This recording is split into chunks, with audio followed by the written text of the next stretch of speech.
23 années sont passées depuis la première édition du Massa, le marché des arts du spectacle africain.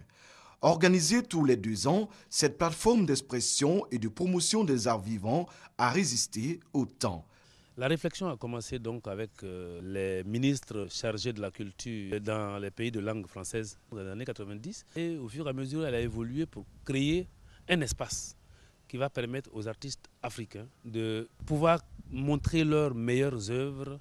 Créé pour être itinérant au départ entre les pays membres de l'espace francophone, le Massa est finalement resté propriété de la Côte d'Ivoire. L'ambiance des années 90 avec les États qui s'installaient dans la démocratie, ça faisait qu'il y avait beaucoup de remue-ménage dans beaucoup de pays.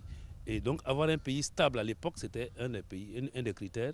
Et comme un marché, le Massa fait vendre et acheter. Des artistes doivent aujourd'hui au Massa leur notoriété. Je pense que c'était dans les années 1995, je n'avais pas encore sorti d'album.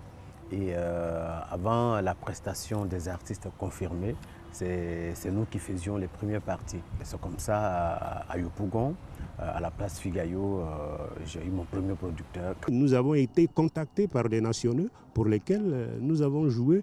À l'intérieur de la troupe, il y a Aka Simon qui joue dans presque tous les festivals africains.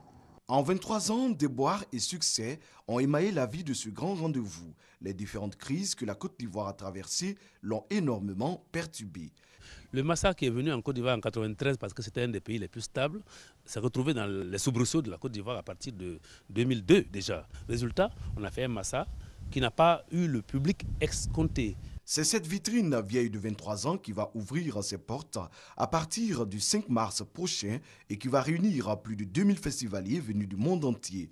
Pendant une semaine, Abidjan va vibrer au rythme de la danse, du théâtre, du conte, de l'humour et de la mode.